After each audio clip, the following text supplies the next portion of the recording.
In this video today, we're going to dive deep on the hip. We're going to look at the hip mobility and also making sure we're getting the most movement out of the hip. So much of the lower back pain we suffer can be attributed to lack of movement through the hip and its socket.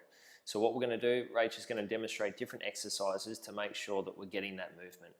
Now there's two aspects of the hip muscles that control the internal and the external rotation of the hip. So a great way to look at the movement of the hip is to, can you demonstrate internal rotation for me? That's it. And now external rotation. And so often you'll feel limitations or it's stuck or a bit restricted through those movements, and that's something to look at. The first thing we're going to cover is external rotation. All right? So the big culprit for this one is the piriformis muscle. The piriformis muscle and the glute muscles.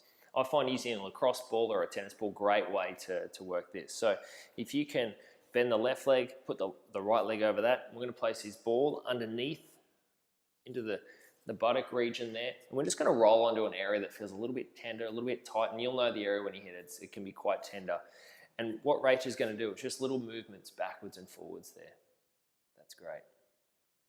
All right. And now we're just going to roll over a little bit. So the ball stays, just moves a little bit out to the side. And if we do what we call the clam release, and where the right leg is just moving up and down.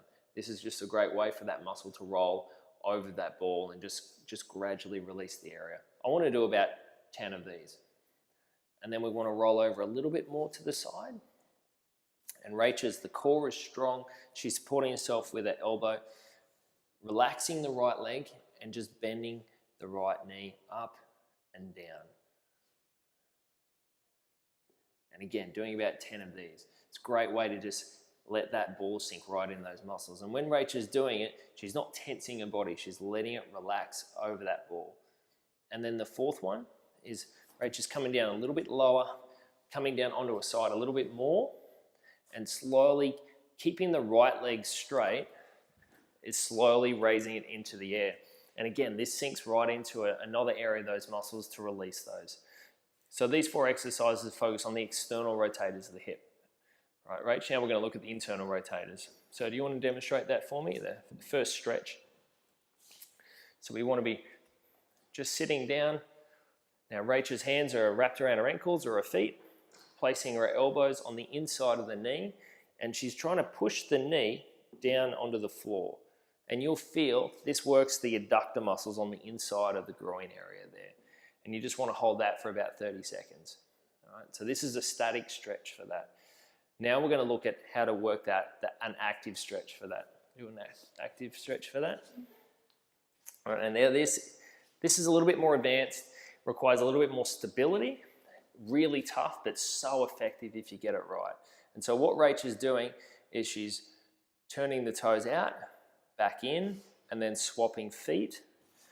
And the feet turns out, back in, and then swapping feet.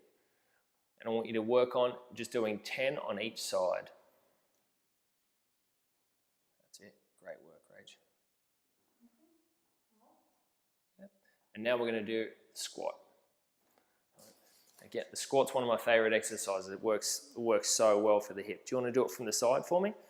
All right. Now what you'll notice with the squat is that the knees don't go past in front of the toes. Do a squat for me. You want to make sure that the thighs themselves are parallel to the floor. So go down a little bit lower there for me, Rach. Back up, all the way back up. And the weight comes through the heels. Do that again there for me, Rach. And all the way back up. I'm just facing the front. Feet shoulder width apart. Weight through the heels, coming down. Fantastic. And back up. And now, a great way to activate those muscles and get the hip moving is to just get a band, and you want to be doing a clam walk in a squatting position again and moving from side to side.